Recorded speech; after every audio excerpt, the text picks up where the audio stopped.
อ๋อสบายดีตอนแรงทุกคนเช้านี้บ่ได้ลงคลิป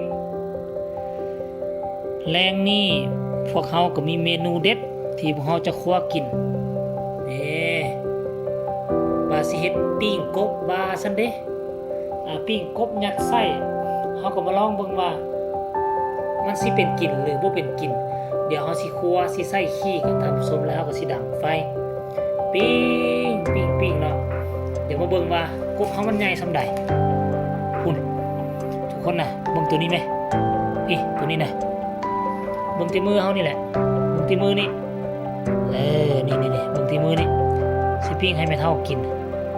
สิปิ้ง2ตัว3คนเฮานี่ก็พอละมีสุภักแน่นี่อันนี้ตัวน้อยๆนี่ก็น้อยกว่าฝ่ามือนิดนึงแต่ตัวนี้ก็ใหญ่เด็กกว่าฝ่ามือแล้วนี่นะนี่ทุกคนนี่อาหารแรงมื้อนี้เด้อเดี๋ยวก็สิไปเอานั่นมาไปเอาหัวสิไข่สิมาตำยัดไส้แต่เฮาต้อง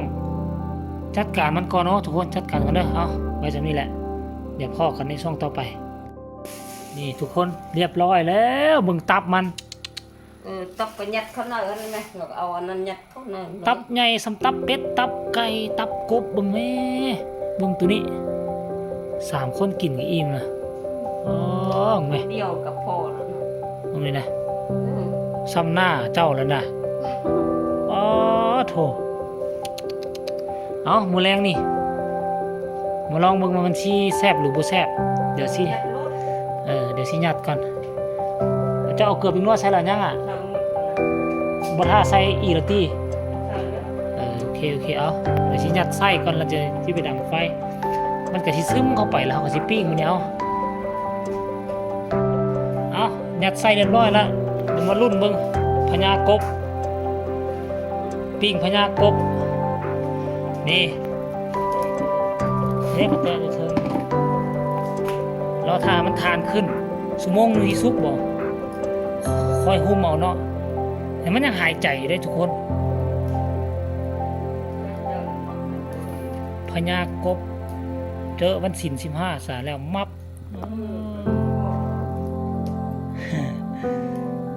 พญา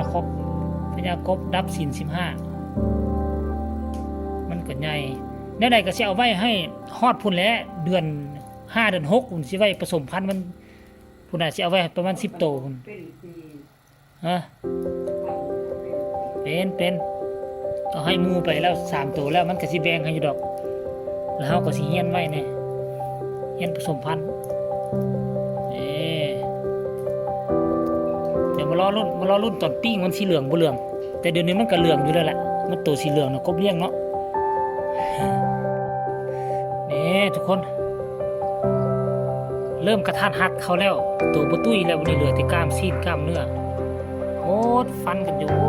หอมดีป่ะขนาดพักบ่ครบเนาะ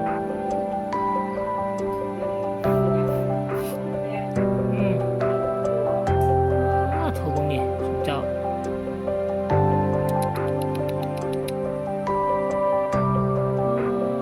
ฟดแล้วทุกคนแต่ว่าหอมแล้วได้หอมแท้หอมมาเนี่ย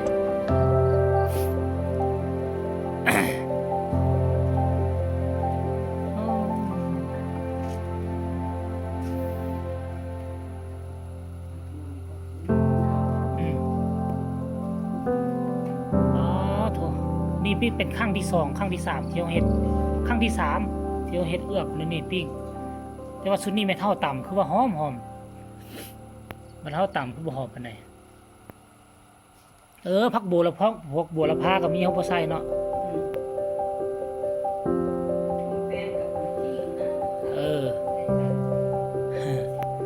เอาทุกคนเอาไว้ซ้ำนี่แหละเดี๋ยวพ่อกันตอนสุกก็แล้วกันคันว่าทันได้บางทีก็สิน่าจะทันดอกปิ้งเรียบร้อยแล้วก็สิไปเลาะทงเลาะทาลงหน้าเบิ่งป่าค้อนกันมื้อแรงเนี่ยเดี๋ยวพ่อกันใหม่คลิปหน้า